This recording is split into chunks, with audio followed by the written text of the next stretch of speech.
Welcome पे television पे join किया senior रहनुमा senior सियासतदान GDA जा सेक्रेटरी जनरल मोहतरम जनाब डॉक्टर सफदराबादी साहब मूंसां गॾु आहिनि। डॉक्टर साहब तव्हांखे वेलकम चऊं था पंहिंजे प्रोग्राम में।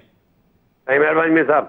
सर तहरीक इंसाफ के जीअं माण्हू छॾींदा था वञनि, अहम शख़्सियतूं जेके 1996-7 खां वठी इमरान ख़ान सां हुया उन्हनि बि छॾियो, जेके बाद में MNA थिया उन्हनि बि छॾियो, प्रेसिडेंट कराची जो उन्हनि बि छॾियो, उन खां पोइ काफ़ी अहिड़ा माण्हू आहिनि, फवाद चौधरी जहिड़ा बि छॾिया, शीरी मज़ारी बि छॾे वई।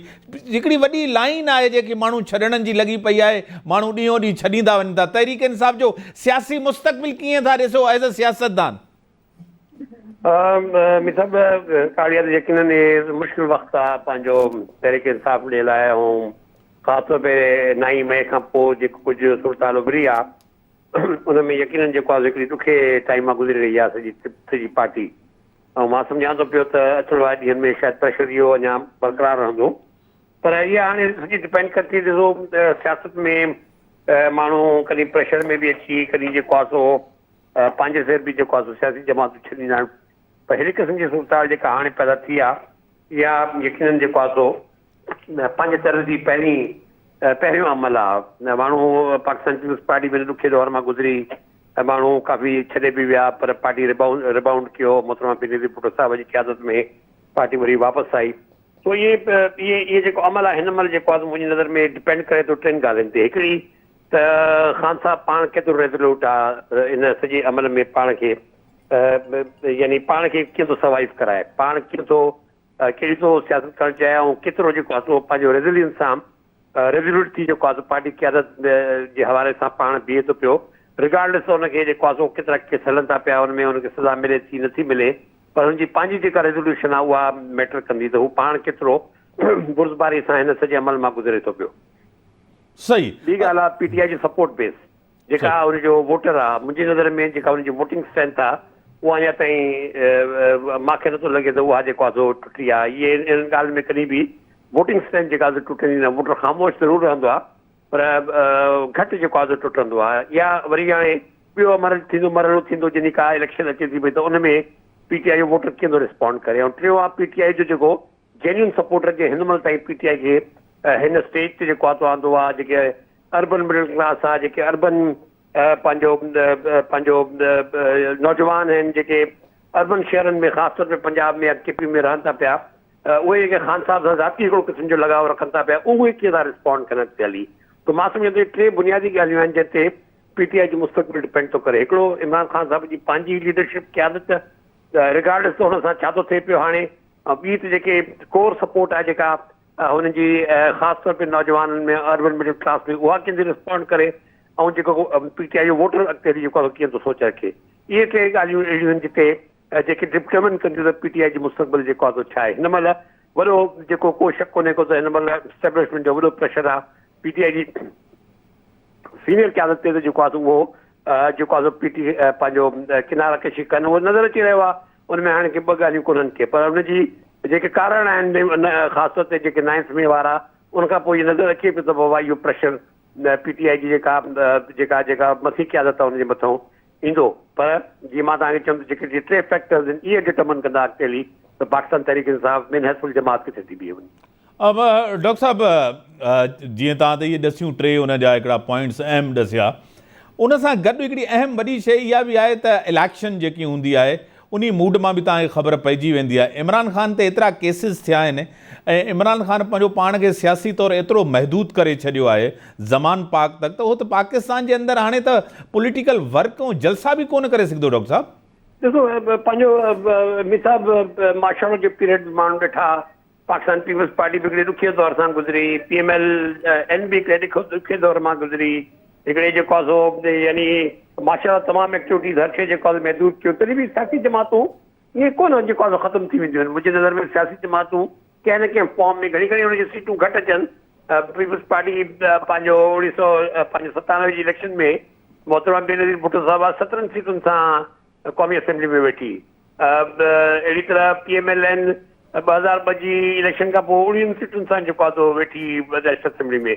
इहो जेको सियासी जमातुनि ते ईंदो आहे, अहिड़ो वक़्तु ईंदो आहे, पर उहो केतिरो रेज़ोल्यूशन सां, केतिरो रेज़ोल्यूट थी, केतिरी दिलि जमाई सां जेको आहे पार्टियूं बीहनि थियूं पियूं, उनजी क़यादतूं बीहनि थियूं पियूं, उन ते जेको आहे डिपेंड कंदो आहे अल्टीमेटली त बाबा पार्टी जो जेको आहे मुस्तक़बिल छा थो थिए। मुंहिंजी नज़र में हिन महिल यकीनन हिकिड़ो वॾो बहकाव आहे, हिकिड़ो वॾो जेको आहे सो पीटीआई जे मथां हिकिड़ा ॾुखिया ॾींहं आहिनि, पर हाणे हिन सॼे अमल में जेसि ताईं जेको आहे सो ही फैक्टर्स अॻिते हली ही फैक्टर्स कीअं था इफेक्टिवली जेको आहे पीटीआई खे अॻिते हली रन कनि, उन ते डिपेंड कंदो आहे पीटीआई सर्वाइव करे थी सियासी जमात जे न। सर जेकी पोज़ीशनिंग जेकी कई आहे रियासत, यानी कि जीअं त एस्टेब्लिशमेंट हिकिड़ी पोज़ीशन वरिती आहे त असां इहो हमिलो बर्दाश्त कोन कंदासीं, उहो नज़र बि अचे थो जीअं तव्हां ॻाल्हि कई। ॿी पोज़ीशन वरिती आहे, गवर्नमेंट पोज़ीशन वरिती आहे। अॼु जी तक़रीर जीअं त शहबाज शरीफ़ चयो आहे त इमरान ख़ान जे लाइ का बि माफ़ी न आहे, उन रेड लाइन क्रॉस कई आहे। सख़्तु पोज़ीशन आहे डॉक्टर साहब?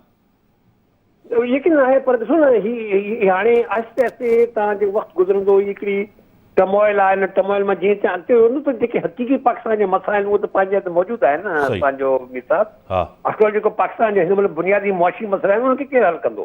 छा पंहिंजो अचण वारे ॾींहंनि में असां कहिड़ो निज़ाम था जेको आहे सो पाकिस्तान में आणणु चाहियूं? छा जेको आहे असां कॉन्स्टिट्यूशन जेके वायलेशन्स थी रहियूं आहिनि, 90 ॾींहंनि जी जेका इलेक्शन जो प्रोसेस आहे उहो जेको असां वायलेट करे रहिया आहियूं, त अचण वारे ॾींहंनि में सभु असेंबलियूं डिज़ोल्व थी वेंदियूं।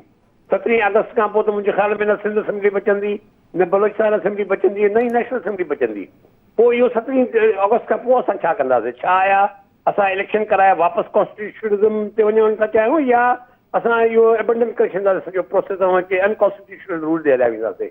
मां सम्झो इहे वॾा हिकिड़े डिसीजन्स आहिनि, ख़ासि तौर ते हिन मौजूदा पाकिस्तान जी मुआशी सूरत हाल में ऐं पंहिंजो पाकिस्तान जी जेका हिन महिल सियासी सूरत हाल आहे, जेका कॉन्स्टिट्यूशनल सूरत हाल आहे, सुप्रीम कोर्ट में डिवीजन्स आहिनि, जुडिशरी में जेको आहे सो डिवीजन्स आहिनि, पार्लियामेंट जेको आहे सो पाण खे जुडिशरी जे ख़िलाफ़ बीहारे छॾियो आहे।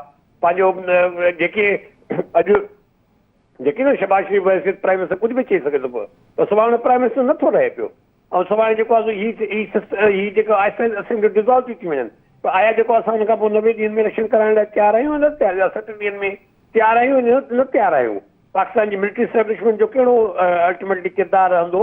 हू छा था सोचनि त बाबा पाकिस्तान जो मुस्तक़बिल छा आहे? यकीनन हिकिड़ी ऑर्गेनाइज़ इंस्टीट्यूशन आहे, हू इहो बि त ॾिसंदा हूंदा न त बाबा हिन सॼे अमर खां पोइ जेको आहे पोइ पाकिस्तान वटि जेको आहे कहिड़ी सिस्टम जे तहत अचणो आहे ॾींहंनि में, ख़ासि तौर ते शॉर्ट टर्म में या मीडियम टर्म में असां वटि कहिड़ी जेको आहे लाइन ऑफ एक्शन आहे जंहिंजे ज़रिए पंहिंजो असां पॉलिटिकल क्राइसिस ऐं जेको पंहिंजो असांजो इकोनॉमिक क्राइसिस आहे उनखे हल कंदासीं। जेसिताईं तव्हां हिन ते फ़ैसिलो नथा कयो पिया, पाकिस्तान त पाकिस्तानी अवाम जो वीचारो जेको टुटी फुटी चुको आहे, हुनजी जेका कमर टुटी चुकी आहे हिन महिल जेको आहे हुनजी जेके तव्हां ग़रीब घरनि में वञो 25,000 या 30,000 जी या 50,000 जी पघार में जेको आहे कहिड़ो माण्हू थो अॼु पाकिस्तान में ज़िंदगी गुज़ारे सघे हिन महांगाई जे आलम में, हिन बेरोज़गारी जे आलम में? त मां सम्झो इहे सभु फैक्टर्स आहिनि पंहिंजे हथ जंहिंखे असांखे कंसिडर करिणो आहे। रुॻो पीटीआई खे एनहाइलेट करे या पीटीआई खे टोड़े मरोड़े ख़तमु करे असां सम्झो त पाकिस्तान जा सभु मसइला हल थी विया, त उहो पाकिस्तान जा मसइला त कोन हल थिया। पाकिस्तान जा त एक्चुअल मसइला हिन जा गवर्नेंस जा आहिनि, हिन जे पॉलिटिकल मुस्तक़बिल जो आहे, हिन जेके आईनी मुस्तक़बिल जो आहे, हिन जे मुआशी मुस्तक़बिल जो आहे, उनजे लाइ जेको आहे जेके माण्हू हिन महिल पावर में आहिनि या जेके माण्हू पंहिंजो ताक़तवर जेके दुनिया आहिनि उहे छा थियूं सोचनि इन्हनि मसइलनि ते? जेसिताईं तव्हां इन्हनि जो को मसइलो हल नथा ॿुधायो पाकिस्तान जे आवाम खे, तव्हां भली करे पीटीआई खे एनहाइलेट कयो, सुभाणे जेको आहे पीटीआई जेको आहे खणी एतिरा सीटूं न बि खणी अचे, पर एज़ मुंहिंजी नज़र में एज़ पॉलिटिकल जमात तव्हां हुनजी जेका हिकिड़ी पंहिंजो जेतिरो बि हुनजो रोल आहे उहो त तव्हां हुनखे एनहाइलेट नथा करे सघो। मां सम्झां थो पियो, त मां सम्झां थो इहो हाणे तमामु ज़रूरी आहे। जेको कॉन्स्टिट्यूशन सिस्टम आहे, जेको सियासी सिस्टम आहे, जेको मुआशी पाकिस्तान जा मसइला आहिनि, उन्हनि खे हल करण लाइ असां वटि कहिड़ी मां सम्झो इहो वॾो इम्पोर्टेंट ॻाल्हि आहे। डॉक्टर साहब जीअं त हाणे तव्हांखे बि ज़रूरु इलेक्शन जे क़रीब ईंदी वञे थी, अगस्त में पंहिंजो टर्म पूरो आहे, इलेक्शन कराइणी आहे तव्हांखे पाण। GDA में सभ खां वधीक अहम रोल फंक्शनल लीग जो आहे, सरबराह बि पीर साईं पागारो आहे, तव्हांजो रोल वधीक आहे, सेक्रेटरी जनरल उते आहियो, ॿिया दोस्त तव्हां सां गॾु आहे। फंक्शनल लीग जो त हिकिड़ो तारीख़ी इहो नारो रहियो आहे त उहे हमेशह पाकिस्तान आर्मी सां रहिया आहिनि ऐं सपोर्ट एस्टेब्लिशमेंट खे ई कंदा आहिनि। असां सभई पाकिस्तान आर्मी सां आहियूं, सभई उनखे ई सपोर्ट था कयूं, पर हिन वक़्तु तव्हांखे जॾहिं सियासी इतिहाद करिणो पवंदो, का कोलेशन का अलायंस करणी पवंदी, तव्हां त तहरीक इंसाफ़ सां न बीह सघंदव, छाजे करे उन्हनि जो बयानियो, उन्हनि जो जलाओ घेराओ हमला इदारनि ते हाणे त तव्हांजो तमामु ॾुखियो थी वेंदो उन्हनि सां गॾु हलणु। ॾिसो हिन में बि सभु ॾिसो जेका सियासी अमल आहे हुन में तव्हां का प्रिडिक्शन नथा करे सघो सुभाणे हिन सियासी अमल में। बाक़ी हिन महिल जेको आहे मां एतिरो चई सघां थो GDA इंटैक्ट आहे, GDA पंहिंजा जेके बि हुननि जा पंहिंजो MNAs हुया, MPs हुया, उहे सभु जेको आहे मुश्तरका तौर ते बीठा आहियूं गॾु हिक ॿिए सां।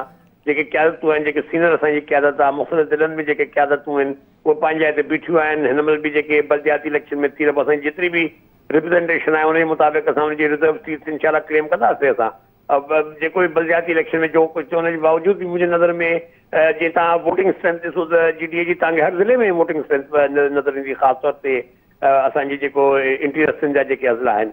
त मां सम्झां थो त अचण वारे ॾींहंनि में यकीनन इहा हिकिड़ो मरहलो आहे जंहिंमें GDA खे सोचणो पवंदो आहे त हुनजे लाइ जेको आहे कहिड़ो सियासी मुस्तक़बिल आहे, कीअं जेको आहे हुनखे हिन सॼे अमल में अॻिते वधिणो आहे।